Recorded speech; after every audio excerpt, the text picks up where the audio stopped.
नमस्कार, मैं हूं आलोक मोहन नायक और चू चू की गप्पों के इस विशेष कार्यक्रम में मैं आप सबका स्वागत करता हूं, वंदन करता हूं, अभिनंदन करता हूं। मैं आप सभी लोगों को हिंदी पत्रकारिता दिवस की शुभकामनाएं देता हूं। आप सब लोगों को बधाई देता हूं। लेकिन आज इस हिंदी दिवस पत्रकारिता के मौके पर कुछ नए विषय हमारे सामने आए हैं। क्या जनता का सरोकार हिंदी पत्रकारिता से दूर हुआ है? क्या आम जनता के मुद्दे हिंदी पत्रकारिता से दूर हो रहे हैं? क्या आम जनता में जो विश्वास था हिंदी पत्रकारिता का, वो क्या कम हो रहा है? क्या लोगों ने समाचार देखना, अखबार पढ़ना कुछ कम किया है? ये तमाम चीजें हैं जिन मुद्दों पर हम आप सबसे चर्चा करेंगे। और इसके लिए आप सारे महानुभावों का मैं स्वागत करता हूं, वंदन करता हूं कि आप लोग आए और आप लोगों ने अपना इतना अमूल्य समय दिया। मैं एक एक व्यक्ति से आपका परिचय कराता जाऊंगा और आपसे बात शुरू करवाता जाऊंगा। मैं इस पूरे डिबेट की, इस पूरे परिचर्चा की शुरुआत श्री आशीष दुबे जी से करना चाहता हूं। आशीष जी को नमस्कार। हमारे सभी दर्शक जानते होंगे। आशीष जी भोपाल से हमको ज्वाइन कर रहे हैं। आशीष दुबे जी बहुत सीनियर पत्रकार हैं, सीनियर जर्नलिस्ट हैं, संपादक हैं और एक लंबे समय से उन्होंने देश के तमाम जो प्रतिष्ठित अखबार और संस्थान हैं उनमें काम किया है। आशीष जी बहुत जाना पहचाना नाम है हिंदी पत्रकारिता का। आशीष जी, क्या आम आदमी को ये लग रहा है कि जो हिंदी पत्रकारिता है उससे वो छूट छूट रहा है, उसके सरोकार कम हो रहे हैं, उसके मुद्दे हिंदी पत्रकारिता से खत्म हो रहे हैं, जो एक भरोसा था मीडिया पे वो लोगों का कम हो रहा है? क्या कहेंगे आशीष जी? जी हाँ, बिल्कुल। ये बात हम समझते हैं, देखते हैं, अनुभव करते हैं कि पत्रकारिता के प्रति जो है लोगों का थोड़ा-सा जो एक भरोसा था वो कम हुआ है, या भरोसा टूटा है। इसकी कुछ वजह हैं, बहुत लंबी वजहें हैं। मोटे तौर पर ये हम देख सकते हैं कि एक तो जो हिंदी पत्रकारिता है खास तौर पर, और अखबार है जो उसका माध्यम है, और जो चैनल है, इसके समानांतर भी कुछ व्यवस्थाएँ या कुछ शोध, कुछ ज़रिए खड़े हो गए हैं पढ़ने-लिखने के। तो एक तो वो स्थिति है कि लोग इंस्टेंट और उसमें फटाफट पे जाते हैं। तो मुझे ऐसा लगता है कि अखबार के पाठक और चैनलों के जो सीरियस कार्यक्रम हैं, उनके जो दर्शक हैं, न्यूज़ संबंधी कार्य दर्शक हैं, वो वही है जो इस समय उम्र के 4 दशक पूरे कर चुके हैं या उसके आगे चल रहे हैं। इसके पहले के जो लोग हैं, दर्शक, पत्रकार तो युवा भी है और काम कर रहे हैं, लेकिन जो दर्शक हैं, वो उस वर्ग के आस-पास सिमट रहे हैं।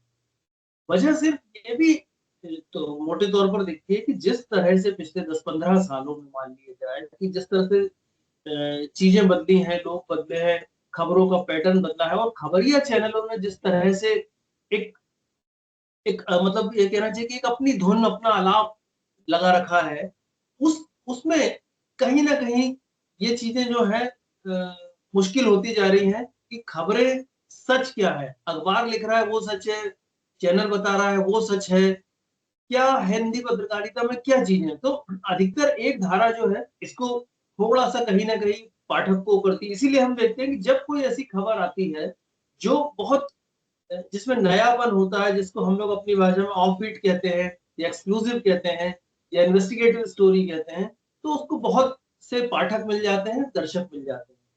लेकिन जो एक खबर है, एक राजनैतिक खबरों को लेकर के एक जो एक एक नया सेटअप चल पड़ा है, एक नई लाइन चल पड़ी है, उसकी वजह से दर्शक विरक्त होते हैं। अब वो स्थिति तो नहीं है कि 199 साल पहले जब उद्यान मार्तंड शुरू हुआ था और उसके बाद पत्रकारिता ने कितने सारे पड़ाव प्राप्त किए, वो चीजें तो हम अब कल्पना नहीं कर सकते हैं। लेकिन सत्ता प्रतिष्ठान जब एक पत्रकारिता पर अपना असर दिखाने की कोशिश करता है, अपना प्रभाव बताने की का आग्रह करता है, तो फिर ये चीजें आशीष जी, एक छोटी सी दर्शक बात, समझ जब हम लोगों ने पत्रकारिता शुरू की थी तो हम लोग को सिखाया जाता था कि जो बताया जाए वो विज्ञापन है, जो छुपाया जाए वो खबर है। तो जो चीज बताई जा रही बिल्कुल। है वो हमारे लिए खबर नहीं है। तो क्या ये बदला है? क्या ये मापदंड बदला है क्या? नहीं, बिल्कुल बदला है, बिल्कुल बदला है। क्योंकि खबर तो कहीं छुप गई है, एक विज्ञापन चल रहा है। चाहे वो सरकार का विज्ञापन हो, चाहे किसी सरकारी संस्था का की खबर हो, वो विज्ञापन की तरह चल रही है और खबर चलिए कहीं आशीष पीछे जी, है। हमारे साथ एक अमलेश बात। राजू जी हैं।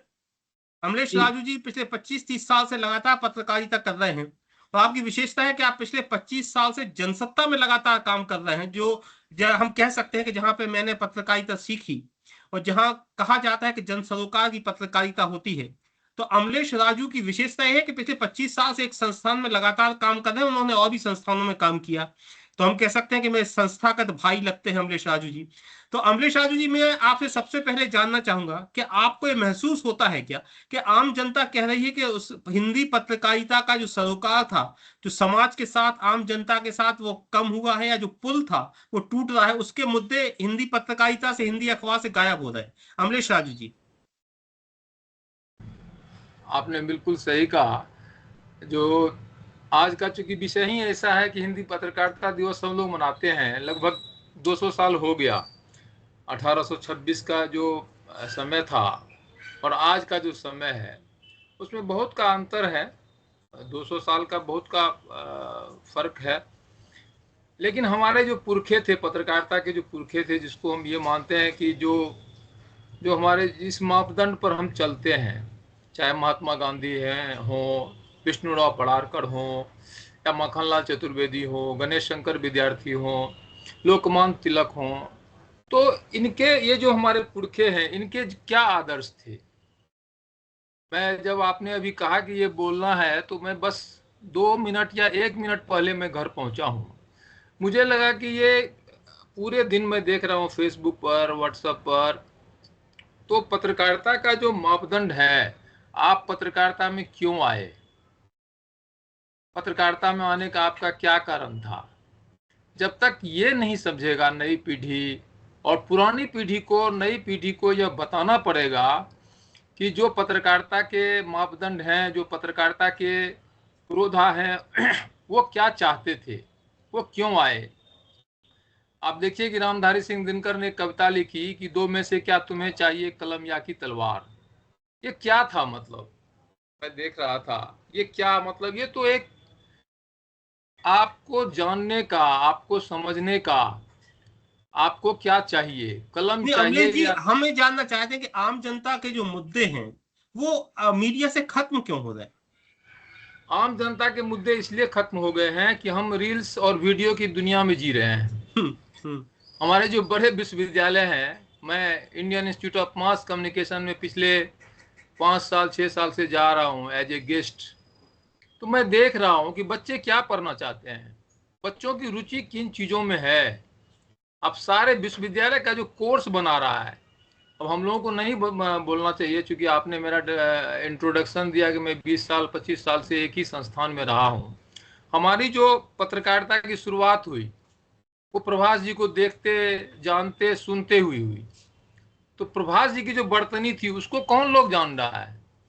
आप तो मध्य प्रदेश से बिलोंग्स करते हो, आपको तो पता है कि उनकी क्या बर्तनी थी, कैसे छोटे लोगों को भी क्या पंडित, क्या हालचाल है, अपन को ये करते हैं। तो नई पीढ़ी को जब तक वो पढ़ेंगे नहीं, जब तक वो जानेंगे नहीं, जब तक हमारे पुराने लोगों को वो समझेंगे नहीं, उनकी पत्रकारिता की बर्तनी को। आज आप देखिए कि अमलेश, एक बात और बताओ, जो लोग हाँ, पहले पत्रकारिता करने आ रहे थे वो समाज सेवा के लिए आते थे, क्या आजकल लोग कैरियर के रूप में आ रहे हैं? बिल्कुल करियर के रूप में आ रहा, आपने सही कहा। मुझे याद है जब जनसत्ता के शुरुआती दिनों में हम लोगों को बीट दिया गया था, तो कहा गया था कि एक जगह है दिल्ली में, राय साहब ने कहा था, आदरणीय पद्म भूषण श्री राम बहादुर राय जी ने, कि ऐसी स्टोरी कीजिए जिस पर पहचान हो। वो ऐसी स्टोरी बताते थे, आपको भी पता है, आप हमारे साथी रहे हैं, कि जो दिल्ली में जो नए लोग थे उस जगह को खोजने में लोगों को लग जाता था, समय लग जाता था। तो जो मूल चीजें हैं, जो ग्रास रूट की चीजें हैं, जो ह्यूमन स्टोरी है, वो जब तक आप नहीं पकड़ोगे, पत्रकारिता हो ही नहीं सकता है। जी पत्रकार अमलेश, आपकी बात हम समझ गए। हमारे यहाँ एक वेद में एक वाक्य आता है कि अगर आपको लगता है कि जीवन में उजाला है, उजियारा है, तो आप अपने गुरु की तारीफ करिए। और आपको लगता है कि जीवन में अंधेरा है, तो आप गुरु को गरियाइए, यानी गुरु की आलोचना करिए। तो हमारे साथ आशीष द्विवेदी जी हैं। आशीष द्विवेदी जी ने, जितनी हम लोगों ने पत्रकारिता की है, उतना उन्होंने सिखाया है लोगों को, उतने उनके स्टूडेंट्स होंगे। तो जितनी भी आलोचना अपन को करनी है वो सब आखिरी में आके आशीष जी की करनी है कि आप ऐसे, आपके शिष्य काम ठीक नहीं कर रहे हैं। तो आशीष जी के पास अपन सबसे आखिरी में चलेंगे इस राउंड में, क्योंकि वे गुरु हैं, वे टीचर हैं, और सागर विश्वविद्यालय, ग्वालियर विश्वविद्यालय, कई विश्वविद्यालयों में उन्होंने टीचिंग की है। अभी भी उनके शिष्य लगातार पूरे देश में हैं। तो आशीष जी के पास हम जाएंगे। आशीष जी, आप सुनते रहिएगा, क्योंकि आपको सारे जवाब देने पड़ेंगे अपने शिष्यों की तरफ से। तो मैं अगली जो हमारी पैनलिस्ट हैं वो अंजलि मैडम है, अंजलि वाजपेयी जी कर्नाटक से हैं। और जब हम बातचीत कर रहे थे तो उन्होंने एक नई बात कही। मैंने कहा मैडम मैं इस पे डिबेट करना चाहता हूँ कि हिंदी पत्रकारिता से सरोकार खत्म हो रहे हैं। तो अंजलि मैडम ने कहा कि आप अपना विषय ठीक करिए, सिर्फ हिंदी पत्रकारिता से नहीं, पत्रकारिता से लोगों के सरोकार खत्म हो रहा है। अंजलि मैडम ऐसा क्यों हो रहा है? आप अंजलि मैडम हैं, आप खुद भी बहुत अच्छी पत्रकार हैं, समाज सेविका हैं, बहुत सारे काम आप अच्छे अच्छे करती हैं और कई 200-300 लोगों के आप अपने इंटरव्यूज भी ले चुकी हैं अलग अलग विषय में, तो आप स्वयं पत्रकार भी हैं। तो अंजलि मैडम से पूछते हैं, आप बेंगलोर में बेस्ड हैं, कि अंजलि मैम क्यों ऐसा हो रहा है कि आम आदमी को लग रहा है कि उसके मुद्दे जो हैं मीडिया नहीं उठा रहा है? अंजलि मैम। सभी को नमस्कार। आलोक जी, क्या कहूं, जो समय इस समय जो दौर इस समय चल रहा है, पत्रकारिता के विषय में कुछ कह पाना वो थोड़ा सा इसलिए मुश्किल होता है, वो किसी भी भाषा के बारे में क्यों ना हो, क्योंकि हम देखते हैं कि जो मीडिया चैनल स्पेशली हम जो देख रहे हैं, जो खबरें हम, आपने अभी कहा कि जो विज्ञापन दिए जाते हैं, एक तरह से हमें जो मुद्दों से हटाया जा रहा है और जो कुछ और चीजें हैं उन्हें सामने रखा जा रहा है, इन विषयों पर एक्चुअली बहुत जरूरी है बात करना, क्योंकि दिखता नहीं है कुछ की। अब आप देखिए नॉर्थ ईस्ट में क्या क्या चल रहा है, वो खबरें हमें देखने को नहीं मिल पाती हैं, या कश्मीर के कई बार ऐसे मुद्दे होते हैं जो हमसे, हमारे आगे वो चर्चा में नहीं आ पाते हैं। अब क्यों नहीं आ पाते हैं, ये सवाल जो है वो सही लोगों से पूछा जाना जरूरी है। मुझे ऐसा लगता है सरकारी राजतंत्र से भी पूछा जाना जरूरी है, या कई चैनलों से भी पूछा जाना जरूरी है कि ऐसा क्यों नहीं हो रहा। और दूसरी बात रही ये कि हिंदी पत्रकारिता या किसी भी तरह की जो पत्रकारिताएं हैं आजकल, उतनी उसके एक सामने एक प्रश्न चिन्ह लगा है, वो क्यों? तो मुझे ऐसा लगता है कि आप देखिए, अपना फोन उठाइए, आपके फोन पे आएगा आपको एक अपग्रेडेशन के लिए मैसेज कि आप फला फला स्क्रीन सेवर ले लीजिए, तो आपको न्यूज पॉपअप्स आने लगेंगे। तो वो आपके फोन में आ रहे हैं, फेसबुक पे आ रहे हैं, इंस्टा पे आ रहे हैं, कहाँ नहीं आ रहे हैं। तो अखबार पढ़ने का समय है किसके पास आजकल? पर बहुत सही बात अभी सर ने यहाँ पर कही थी कि जो 40 के आसपास के लोग हैं, जिन्हें पता है कि एक लाइन भी अगर हम 10 लाइनें भी दिन में उठा के पढ़ते हैं तो उसका एक अपना मूल्य है, उससे आपको एक क्लू मिलता है कि हाँ आपने ये खबर पढ़ी। अब आपके पास चॉइसेस हैं, आप गूगल पे जाइए, आप उसके विषय में और जानकारी एकत्रित करिए, पर उसके लिए उतना ज्ञान होना जरूरी है, जो कई बार आजकल की पीढ़ी में कई बच्चों में मिलती भी है, कईयों में थोड़ी कम मिलती है, ऐसा मुझे लगता है। आशीष जी, जो अंजलि मैडम कह रही हैं कि प्राथमिकता ऑफ स्टोरीज भी बदली है। आशीष जी के पास हम ये सवाल भी लेके जाएंगे। उनके पहले हमारे साथ प्रेम चावला जी जुड़े हैं। प्रेम चावला जी देश के जाने माने उद्योगपति हैं, आप भोपाल से हमको ज्वाइन कर रहे हैं। आप आनंद ऑर्गेनिक्स के मालिक हैं। जब मैंने रिक्वेस्ट की कि सर आप हमारे डिबेट पे आइए, तो उनका पहला सवाल था कि भाई ना मैं पत्रकार हूँ, ना मीडिया का मालिक हूँ, आप मुझे क्यों बुला रहे हैं? तो मेरी इच्छा थी कि एक आम जनता जो है, एक जो आम जनता का जो स्वर है, वो भी लोगों तक पहुंचे। तो इसलिए मैंने रिक्वेस्ट की प्रेम चावला जी से कि प्रेम चावला जी, मैं आपसे जानना चाहता हूं, क्या आपको लगता है कि आम जनता के जो मुद्दे हैं, आम जनता के जो सरोकार हैं, उससे मीडिया ठिठक गया है? दूसरा, दोनों सवालों के जवाब मैं आपसे चाहूंगा। दूसरा, आम जनता को क्या मीडिया पे भरोसा कुछ कम हुआ है? प्रेम चावला जी। नमस्कार आलोक जी और सभी पैनलिस्ट को मेरा प्रणाम। देरी से आने के लिए थोड़ी क्षमा भी चाहूंगा। आलोक जी, ये मीडिया की जो साख है या जो क्रेडिबिलिटी है, वो भयंकर रूप से गिरी है इन दिनों के अंदर में। न केवल हिंदी पत्रकारिता में, किसी भी पत्रकारिता में, किसी भी चैनल को, किसी भी, चाहे आप मीडिया में ले लीजिए, इलेक्ट्रॉनिक में, चाहे प्रिंट में ले लीजिए। आज हमारे यहाँ पे, मेरे यहाँ पे भास्कर आता है, और कल मैं देख रहा था कि मैंने ऊपर अपने बालकनी से देखा कि बहुत चौड़े से मेरा जो वॉचमैन है वो उसको पढ़ रहा था। फिर उसके बाद मैंने उसकी ट्रेवल देखी कि वो मेरे फर्स्ट फ्लोर की जीने में रखा हुआ था, फोल्ड किया हुआ। फिर मैं ऊपर सूर्य को अर्घ देने गया तो वो रद्दी में जा चुका था। मतलब ये पेपर की ये ट्रेवल है मेरे घर के अंदर में। मैं पेपर पढ़ता, आता है मेरे यहाँ पे पेपर, पर मैं पढ़ता नहीं हूँ। कारण उसका क्या है कि उसके अंदर में 60% तो एडवर्टीजमेंट्स हैं, और 40% जो लिखा हुआ है, जो न्यूज है, वो भी एडवर्टीजमेंट ही है। क्योंकि हम जैसे आदमी को, जो कि कॉमन मैन है, हम पत्रकार नहीं है और पत्रकारिता के पेशे में भी दूर तक नहीं है, पर हम ये समझ रहे हैं कि ये जो पत्रकारिता है, ये अब पूरा पेशा हो गया है, कमर्शियलाइज हो गया है, और कहीं पे भी इसके अंदर में ऑथेंटिसिटी या जेन्युइनिटी नहीं है। एजेंडा है जो कि बेचा जा रहा है, चलाया जा रहा है और हम पे थोपा जा रहा है। तो हमें ऐसा लगता है कि पैसे भी हमारे, समय भी हमारा, दिमाग भी हमारा, और हम इसमें कंज्यूमर भी बन गए। तो हमारे को क्या प्राप्त हो रहा है? तो हमें कुछ मिल नहीं रहा। As a customer, as a consumer, हमें न्यूज से कभी भी कुछ नहीं मिलता। हाँ, कभी कभी रेयर न्यूज आती हैं, जैसे अभी जो केस हुआ अभी पाकिस्तान इंडो पाक का हुआ, या और भी जो चीजें आती हैं, पर आप देखिए वो एक जो इंसिडेंस हुआ उसके बाद कितनी मीडिया के ऊपर में, कितने चैनलों के ऊपर में डिबेट्स चलती हैं, सभी के पास में एजेंडा है। किसी को देखते हैं तो देखते समझ में आ जाता है कि मतलब ये क्या है। मैं तो आपको बताऊं कि लीडिंग न्यूज़पेपर आपके जो चैनल हैं उनके अंदर में भी जो लीडिंग जर्नलिस्ट हैं उनके बाद में जर्नलिज्म का है, वो भी अपना एक एजेंडा ही दिखाते हैं, उनके चेहरे से दिख जाता है कि वो अपना एजेंडा ही बेच रहे हैं करके। तो आज की डेट में मेरी व्यूअरशिप जो है किसी भी चैनल के ऊपर में, अनलेस एंड अनटिल कोई रेयर न्यूज ना हो, 1 मिनट या 1.5 मिनट से ज्यादा की नहीं है। चलिए 1.5 आइए मिनट में हम मैं इन सारे बहुत सवालों के जवाब आशीष द्विवेदी जी के पास चलते हैं। आप इंक मीडिया के फाउंडर हैं, आप सागर विश्वविद्यालय में गेस्ट फैकल्टी रहे हैं, आप जीवाजी विश्वविद्यालय में आप प्रोफेसर रहे हैं, आपने बहुत तमाम बड़ी बड़ी संस्थाओं में शिक्षण दिया है और पत्रकारिता के आप गुरु हैं। संवाद पर आपकी पुस्तक है, खेल पत्रकारिता पर आपकी पुस्तक है, आपने कई पुस्तकें लिखी हैं, आप मोटिवेशनल चीजों पर आप पुस्तक लिख रहे हैं, तो आप लेखक भी हैं और गुरु भी हैं पत्रकारिता के। आशीष जी, पहला सवाल आप विस्तार से जवाब दीजिएगा क्योंकि सारे सवाल आपसे। प्रेम चावला जी जो जी हमारे जी आखिरी पैनलिस्ट थे उन्हीं से मैं शुरू करता हूँ। वो कह रहे हैं सबसे पहले मीडिया की साख खत्म हुई है, सिर्फ विज्ञापन ही विज्ञापन है खबरों के नाम पर। ये सबसे पहले तो हिंदी पत्रकारिता दिवस की आप सभी को हार्दिक शुभकामनाएं। आज ही के दिन 1826 में उदंत मार्तंड का आरंभ किया था पंडित युगल किशोर शुक्ल ने कलकत्ता से, और उसका ध्येय वाक्य था हिंदुस्तानियों के हित हेतु। इस भाव से उन्होंने अखबार शुरू किया था और उनकी देवऋषि नारद जी का पहला चित्र उन्होंने अपने प्रवेशांक में लगाया था। मैं पत्रकारिता का जो अभी तक विद्यार्थी हूँ, गुरु नहीं हूँ, क्योंकि हमारे जो मूर्धन्य पत्रकार हैं गणेश शंकर विद्यार्थी जी, उन्होंने अपने उपनाम में विद्यार्थी शब्द लिखाया था। पूछा क्यों? मैं जीवन भर सीखता रहूं इसलिए विद्यार्थी अपने उपनाम में लगाता हूँ। जाति से वो कायस्थ थे लेकिन विद्यार्थी उपनाम लगाते थे।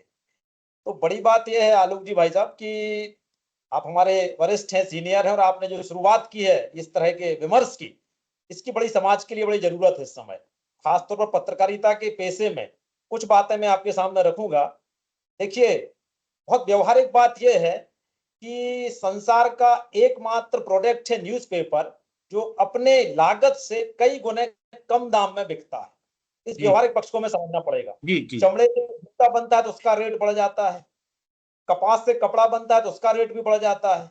लेकिन अखबार की गति यह है कि वह जितनी लागत होती है उससे कई गुने कम दाम पर हम अपने पाठक को देते हैं, और ये सब जानते हैं कि उसका रेवेन्यू जनरेट करने का माध्यम विज्ञापन है, एडवर्टाइजमेंट ही है। सर्कुलेशन से उसको उतना रेवेन्यू जनरेट हो नहीं पाता है। 5 रुपए का 4 रुपए का अखबार, और उसकी जो लागत होती है वो 15 से 20 रुपए होती है। जो व्यवहारिक लोग हैं वो सब जानते होंगे। दूसरी बात, मीडिया में अलग अलग हम लोग थ्योरीज पढ़ाते हैं। एक थ्योरी होती है सोशल रिस्पॉन्सिबिलिटी थ्योरी, सामाजिक उत्तरदायित्वता का सिद्धांत। एक मीडिया पर्सन का क्या सामाजिक उत्तरदायित्व है, राष्ट्र के प्रति, समाज के प्रति, परिवारों के प्रति, भाषा के प्रति, राजनीति में अलग अलग विषयों में उसका जो सामाजिक उत्तरदायित्व है, उसकी पढ़ाई मुझे नहीं लगता कि पत्रकारिता में ठीक से पढ़ाई जा रही है। यदि ये समझ आ जाए कि आपकी रिस्पॉन्सिबिलिटी क्या है। अभी आपने देखा कि वार के समय किस तरह की रिपोर्टिंग मीडिया ने की है। आशीष जी, एक बार और डिस्टर्ब कर रहा हूं मैं। प्रेम चावला जी, ये हम आपसे पूछने आएंगे जो आशीष जी ने कहा कि समाज कीमत नहीं दे रहा है खबर की, इसलिए हम विज्ञापन दिखा रहे हैं। जी आशीष जी, कंटिन्यू करिए। हाँ, हम चाहते हैं कि पत्रकार हरिश्चंद्र जैसा हो, लेकिन वो 2 सूखी रोटी और 1 गिलास ठंडा पानी पीकर हमें सच्चाई से अवगत कराता रहे। वो एक पत्रकार, हकीकत यह है कि एक निरीह प्राणी है। उसके आसपास ना सामाजिक सुरक्षा की बात है, ना आर्थिक सुरक्षा की स्थिति है। तो वो एक, कब उसकी नौकरी चली जाएगी उसको नहीं पता होता है, कल वो आएगा कि नहीं आएगा। उसको बहुत बड़ी असुरक्षा है मीडिया में। अब इन सब असुरक्षाओं के बीच, जैसे 32 दांतों के बीच में एक जीभ होती है, उस तरह से वो अपना काम कर रहा है। और व्यवसायिक होना बुरी बात नहीं है। व्यवसायिक होने के बाद यदि आप उस व्यवसाय के साथ भी न्याय नहीं कर रहे तो दिक्कत हो जाती है। बहुत से वकील व्यवसायिक हैं, प्रोफेशनल हैं, डॉक्टर अपना काम करता है, प्रोफेशनल होते हैं। तो मीडिया भी प्रोफेशनल हो सकता है और होना चाहिए, लेकिन वह अपनी जिम्मेदारी को, जिसको नैतिक दायित्व है, उसकी नैतिकता समाज में सबसे ज्यादा मानी जाती है, क्योंकि आप समाज के प्रहरी माने जाते हैं। और दूसरी बात, एजेंडा सेटिंग थ्योरी। इस समय बहुत सा मीडिया अपना एजेंडा सेट कर रहा है। जैसे अभी प्रेम जी ने बड़ी महत्वपूर्ण बात कही है कि आप किसी भी चैनल का एंकर का मुखमंडल देख के समझ लेते हैं कि ये चैनल अब किस बात को किस ढंग से एलिब्रेट करने वाला है, क्या उसका भाव है। मैं किसी का नाम नहीं ले रहा हूं, लेकिन 2 धाराओं में मीडिया बटा हुआ है। एक मीडिया ऐसा है जिसको पिछले 15 वर्ष से एक सरकार में एक भी अच्छाई नहीं दिखी। एक छोटा समूह वह भी है, और एक मीडिया का समूह ऐसा है कि जिसको पिछले 15 वर्ष में एक भी बुराई नहीं दिखती है। तो ऐसा विषम किस्म का, अलग किस्म का मीडिया हम देख रहे हैं इस समय। तो ये जो मीडिया है, जिसको कहते हैं to hold mirror on a society, ये समाज को आईना दिखाने का काम करता है। तो हम क्या दिखा रहे हैं समाज के लिए? जो क्रेडिबिलिटी की बात है, वो क्रेडिबिलिटी इसलिए कम हो रही है कि एक तो पत्रकार फील्ड पर नहीं जा रहा है, रिपोर्टिंग फील्ड पर नहीं हो रही है। डिबेट का जो जर्नलिज्म आया है, शाम को 5 लोगों को बैठा के जो डिबेट का जर्नलिज्म उस जर्नलिज्म से बहुत नाश हुआ है। आपने भी कितनी रिपोर्टिंग की है जब आप जाते थे फील्ड पर, तो फील्ड पर जाके जिस तरह से वो कोलंबस खोज होती थी पत्रकारिता में, वह कोलंबस खोज करने का अब पत्रकारों के पास वो धैर्य भी नहीं है, न वैसे संसाधन है, और न वो वैसा जोखिम लेना चाह रहा है। चलिए आशीष जी से पूछते हैं आपकी इस बात को। आशीष जी, जो कोलंबस खोज थी या जो पत्रकारिता थी, जो खबरें थी, वो कम हुई है। और दूसरा मैं आपसे एक और बात जानना चाहूंगा, जिस पद पे आप हैं वो पद खत्म हो रहा है, अब संपादक खत्म हो रहे हैं अखबारों से, जो मालिक हैं वही संपादक हो गए। तो क्या इस वजह से भी पत्रकारिता में नुकसान हुआ है? दोनों सवालों का जवाब चाहिए। बिल्कुल है। इसको मैंने थोड़ा विस्तार से भी मैंने किया है कि जो संपादक है वो तो ठीक है, जो भी है बेचारा, लेकिन जो प्रधान संपादक होता है, जो अखबार का मालिक होता है, वो अब या तो सांसद है या संवाददाता है, यानी वो दोनों है।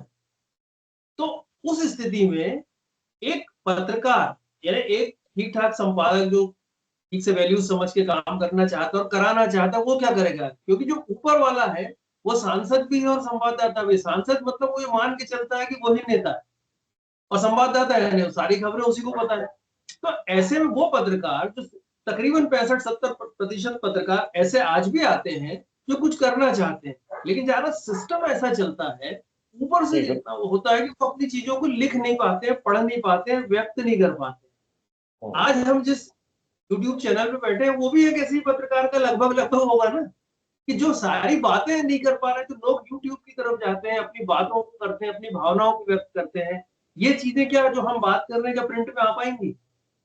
तो ये विमर्श का विषय नहीं बनती। इसलिए ये छटपटाहट जो है बाद में लोगों को एक नए प्लेटफॉर्म की तरफ ले जा रही है। हम सब लोग जो इस तरह से बात कर रहे हैं वो इसीलिए कर रहे हैं। तो ये जो एक जो बाजारवाद आ गया है और सत्ता की एक नर्म मतलब मखमली छाया है और नीचे कालीन बिछा हुआ है सत्ता का, तो बाकी पीछे लोग जो है, आगे तो दूसरे लोग चल रहे हैं, पीछे तो पत्रकारों की स्थिति बारातियों जैसी हो गई है ना। तो ये चलिए आशीष जी, आपने जो एक महत्वपूर्ण बात उठाई, अमलेश राजू जी, क्या जो पत्रकारिता का जो संघर्ष है, समाज उसमें साथ नहीं आता? मैंने एक बात देखी कि पत्रकार ईमानदारी से मेहनत से काम करता है, लेकिन जब वो किसी परेशानी में फंसता है, किसी संघर्ष में फंसता है, तो समाज उसके साथ नहीं आता। क्या एक ये भी वजह है कि पत्रकार का मोटिवेशन कम होता है? अमलेश राजू जी, मुझे लगता है तकनीकी प्रॉब्लम के कारण अमलेश राजू जी शायद फ्रीज हो गए हैं। मैं प्रेम चावला जी के पास जाता हूं, जो सवाल आशीष जी ने उठाया था, और उसके लिए कि प्रेम चावला जी, आपको खबर चाहिए, ईमानदारी से खबर चाहिए, लेकिन समाज उसकी कीमत नहीं चुकाना चाहता। देखिए, मैं बोलूंगा तो बात थोड़ी खुल जाएंगी। जिस पेपर की मैं बात कर रहा था वो भोपाल का लीडिंग पेपर नहीं, है। अपन नाम ना ले किसी अखबार का, अपन नाम ना ले। मैं किसी नाम का अखबार का नाम नहीं ले रहा हूँ, पर मैं ये बता रहा हूँ कि ये जो पेपर इंडस्ट्री जिसको वो कह रहे हैं कि देखिए सर, दो बातें होती हैं, एक होता है प्रोफेशनल और एक होता है कमर्शियल। प्रोफेशन के आपको अपना प्रोफेशन चलाना है, तो उसके अंदर में आपको प्रोफेशनलिज्म के तहत आपको कुछ अपना रेवेन्यू जनरेट करना है, उसके अंतर्गत आप एडवर्टाइजमेंट करेंगे, ये तो एक्सेप्टेड फैक्ट है। पर आज ने उसका कमर्शलाइजेशन कर दिया है, और कमर्शलाइजेशन की पोजीशन ये है कि आज कुछ मीडिया हाउसेस की जो वैल्यूएशन है वो हजारों करोड़ रुपए में पहुंच गई है। तो अब ये ओढ़नी मत लीजिए कि पत्रकार को अपना घर चलाने के लिए वो लेना पड़ता है। आपको प्रॉब्लम विज्ञापन से नहीं है, जो खबरें विज्ञापन के नाम पे छापी जा रही उससे, शायद मैं ऐसा समझा। मेरे को प्रॉब्लम है कि खबर ही नहीं मिलती। अब जैसे आपने बताया कि फील्ड में जर्नलिस्ट नहीं जाते हैं, तो इसको क्या देखते हैं, ये जो पहले मीडिया जो ये पत्रकारिता होती थी वो ऑर्गेनिक पत्रकारिता होती थी कि आदमी फील्ड में जाता था, वहां से खबर लाता था, फिर वो सेंसरों के ऊपर तक आती थी, फिर फ्रेम होके हम लोगों तक पहुंच जाती थी। आजकल क्या है कि पहले फ्रेम हो जाती है, इसलिए आप लोगों को मीडिया के लोगों को फील्ड में जाने की जरूरत ही नहीं पड़ती है, क्योंकि क्या दिखाना है क्या परोसना है वो वहीं तैयार हो जाता है। इसको इनऑर्गेनिक पत्रकारिता बोलते हैं। तो चलिए अंजलि मैडम के पास जाते हैं, कर्नाटक में से, बेंगलोर से वो साथ में है।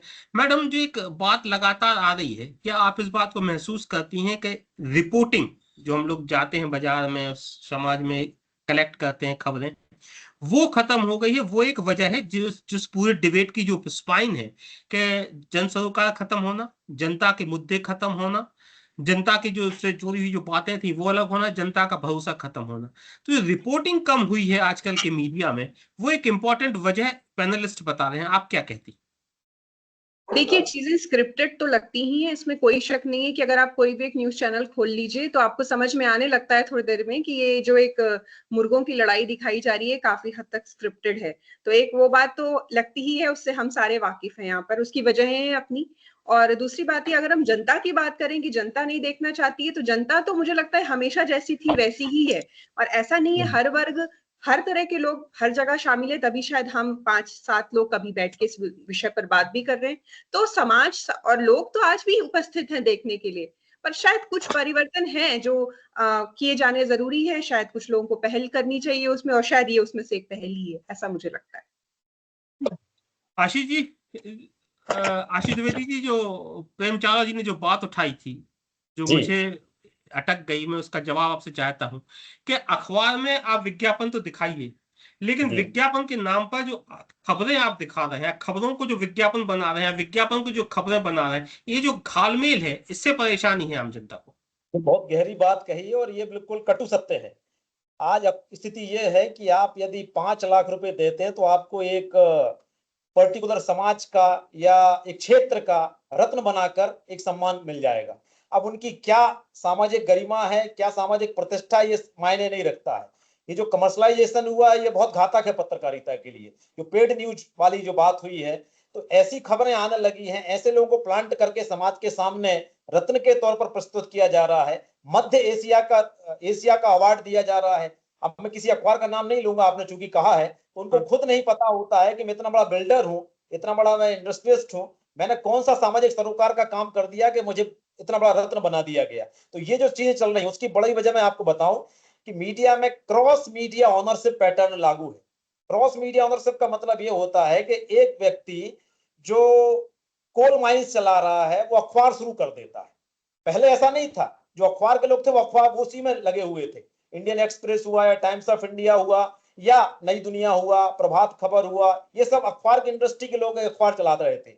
लेकिन अब क्या हुआ है, जैसे भोपाल से एक रीजनल चैनल चलता है, उसके काम दूसरे हैं सारे के सारे, लेकिन उन सब कामों को ढांकने के लिए उसने अपना एक चैनल लॉन्च कर दिया। तो आशीष जी, इस तरह से बहुत महत्वपूर्ण बात कही आपने। अमलेश राजू जी, आपको आवाज आ रही है हमारी? अभी आप बीच में फ्रीज हो गए थे। अमलेश राजू जी, अमलेश जी। जी, आपको आवाज आ रही है क्या? हाँ हाँ, आ रही है, आ रही है। ये आशीष जी ने एक जो बात उठाई, ये बहुत ही महत्वपूर्ण बात है। मैं चाहता हूं इस पर आप जरूर अपने बात रखें कि ओनरशिप चेंज हो गई है अखबार की, इसलिए सारे जितने सवाल मैं उठा रहा हूं वो एक वजह है। अमलेश जी, मैं बिल्कुल, आशीष जी ने सही कहा। मैं सोच रहा था कि पत्रकारिता पर कि हम सॉल्यूशन बेस्ड जर्नलिज्म पर बात नहीं करते हैं। जब आप सॉल्यूशन बेस्ड जर्नलिज्म पर बात नहीं करते हैं, आशीष जी इस बात को मानेंगे, तो लोग क्या है, लोग सिर्फ समस्या देख रही है। समस्या समस्या, अखबार आता है सुबह में, हत्या, बलात्कार, लूट, आगजनी, सड़क दुर्घटना, इन खबरों को लोग पढ़ना नहीं चाहता है। और जब इन खबरों को पढ़ना नहीं चाहेगा तो उसको चाहेगा समाधान क्या होता है। मैं एक किताब का जिक्र कर रहा हूँ, 2019 में जोडी जैक्सन ने एक किताब लिखी है, you are what you read, why changing you media diet can change the world. ये बहुत अच्छी किताब है। समाधान परक पत्रकारिता की तरफ लोग नहीं बढ़ रहा है। आप सिर्फ समस्या देते हो लोगों को, और जब समस्या देते हो तो लोग क्या समाधान चाहते हैं, समाधान आप देते नहीं हो। अखबार लोग क्यों पढ़े? जो आशीष जी ने कहा कितने मीडिया घराने हैं। जब हम लोगों ने पत्रकारिता 90 के दशक से शुरुआत की, Indian express, times of India, Hindustan times, Hindu, 4-5 अखबार घराने माने जाते थे, जो अखबार अमरेश जी एक मिनट रुकिएगा। आशीष द्विवेदी, क्या आशीष द्विवेदी की बात सुन के रिपोर्टिंग करने निकल गए हैं क्या? आप कमरे से एकदम बाहर, संपादक वाले रूम से बाहर आ गए हैं? कौन है? हाँ मुझे कहीं, हाँ मैं ऑडियो पे तो, हाँ ऑडियो पे तो हूँ एकदम। हाँ हाँ कोई तो आ गया है। हाँ चलिए चलिए ठीक है, अमरेश जी कंटिन्यू करिए। हाँ। राजस्थान पत्रिका नहीं, समूह है, मेरा अमर उजाला है, जी, ये मेरा कैरेक्टर में पत्रकारिता रही है कई चैनल्स अखबारों में भी, लेकिन हिंदी में भी बता रहा हूं मैं। तो ये बाकी के दौर में जो भी आया है, हमारे एक बिल्डर्स ने अखबार शुरू किया था आज से करीबन 20 साल पहले भोपाल में, उसने अपने एम्पायर को बचाने के लिए। अब वो अखबार खत्म हो गया चूंकि, तो ऐसे ऐसे लोग मीडिया में आने शुरू हो गए। कोई अस्पताल वाला है, हॉस्पिटल वाला, वो अखबार शुरू कर देता है। तो ये जब स्थिति बनेगी, कोई तेल कंपनी वाला अपना अखबार शुरू कर देगा, तो उनकी जो क्रेडिबिलिटी है वो, हम लोग कहते हैं कि गंगा यदि गंगोत्री से गंदी हो तो फिर उसका कोई इलाज नहीं। गंगा यदि चलिए, हम कानपुर लोगों के बनारस पास से गंदी, समय कम था, गंगोत्री, लेकिन आप लोगों के विषय इतने इंटरेस्टिंग रूप से आप लोगों ने रखा कि आधा घंटा कितनी जल्दी निकल गया पता ही नहीं चला। लेकिन मुझे लगता है कि जो आप तमाम लोगों से जो बातचीत निकल के आई, उसमें एक महत्वपूर्ण बात निकल के आई कि आम आदमी का भरोसा खत्म हो रहा है, बात सच है। उसके सरोकार कम हो रहा है, ये भी सच लगा। मुद्दे दूर हो रहे हैं, उसमें भी सच लगा। लेकिन इन तमाम चीजों का जो एक सॉल्यूशन निकला कि रिपोर्टिंग कम हो रही है, संपादक कम हो रहे हैं, विज्ञापन के रूप में खबरें आ रही हैं, तमाम चीजें हैं, लेकिन उसका जो एक सॉल्यूशन, एक जो बात समझ में आई, जो आशीष जी ने, वो गुरु है, टीचर है, तो वो हम लोगों से समाज को बेहतर समझ सकते हैं। उन्होंने कहा कि अखबार की ओनरशिप ही बदल रही है। अब अखबार का मालिक पत्रकार नहीं है, धंधेबाज है, और उसका काम खबर छापना या समाज बदलना नहीं है, अपना कारोबार बचाना है और धंधे से पैसे कमाना है। तो एक ऐसे समाज में जो पत्रकारिता स्तर जारी है, मुझे लगता है कि अमलेश राजू जी जैसे लोग खतरे में आएंगे, क्योंकि जिन्होंने पूरी जिंदगी सरोकार की पत्रकारिता की है। अंजलि मैडम को निराशा होगी, क्योंकि अब आपको वो चीजें नहीं मिल पाएंगी जो आप मीडिया से देखती हैं। और प्रेम जी, आपको भी अब विज्ञापन को ही खबर मानना पड़ेगा, मुझे ऐसा लग रहा है, जिस तरह से आशीष जी ने नहीं, हम इस लोग पूरे खतरे में चीज नहीं को। आएंगे आलोक। आलोक, एक हाँ हम लोग खतरे में नहीं आएंगे। हम लोग खतरे में इसलिए नहीं आएंगे कि हम लोगों ने अपनी उपयोगिता, हम लोगों ने अपने पांव को चादर से बड़ा नहीं बढ़ाया है। जिन लोगों ने अपने पांव को चादर से बड़ा बढ़ाया है, उनके लिए खतरा होगा।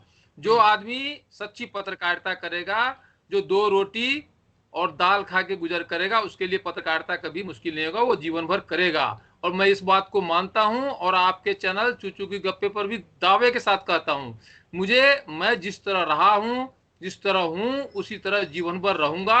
मुझे कोई पत्रकारिता से डिगा नहीं सकता है। चलिए, इस डिबेट के आखिरी में एक जो उम्मीद जगती है कि बहुत दूर अंधेरी रात है, आसमान में न सितारे दिखते हैं, न चंद्रमा, न कहीं कोई मशाल, न कहीं कोई रोशनी का सुराग, लेकिन कुछ जुगनू हैं जो हमारे आगे आगे चलते हैं, अमलेश राजू की तरह। वो हमें रास्ता दिखाएंगे और समाज इस भीषण अंधेरी रात से बाहर निकलेगा। आप तमाम लोगों का बहुत बहुत धन्यवाद, आभार जी। आशीष जी, रोकते हुए एक गणेश शंकर विद्यार्थी जी के आशीष प्रताप जी, की 2 लाइन पर बात करना चाहूंगा। उन्होंने बड़ी, जब अपना प्रताप अखबार शुरू किया था, उन्होंने लिखा था उसमें, छापते थे छलियों के छल का जो छुपा राज, आएगा अभिशाप तो स्वागत करेंगे आज, डर था ना तोप के भी तेवरों के ताप का, यही तो प्रताप था प्रताप के प्रताप का, हर एक पृष्ठ पर शहादत का खून था, कह ना सकी जी वो सब मजबून था, सत्य अखबार हो असत्य पर प्रहार हो, ऐसा समाचार पत्र ऐसा समाचार हो। इस भाव के साथ मुझे लगता है पत्रकारिता यदि की जाएगी, अमलेश जी ने जो बात कही है, तो शायद उसके पुनः सुनहरे दिन वापस आप आए। धन्यवाद। विषय कितना ही निराशा वाला हो, लेकिन अगर किसी भी विमर्श, किसी भी बहस, किसी भी चर्चा का अंत अगर उम्मीद से होता है तो सुखद होता है। बहुत बहुत धन्यवाद आशीष जी आपको, अमलेश जी आपको, अंजलि मैडम आपको, प्रेम चावला जी आपको, आप तमाम लोगों का मैं आभार, धन्यवाद, धन्यवाद धन्यवाद। और बहुत बहुत धन्यवाद सर। नमस्कार। नमस्कार, शुभ रात्रि, गुड नाइट। धन्यवाद। नमस्कार।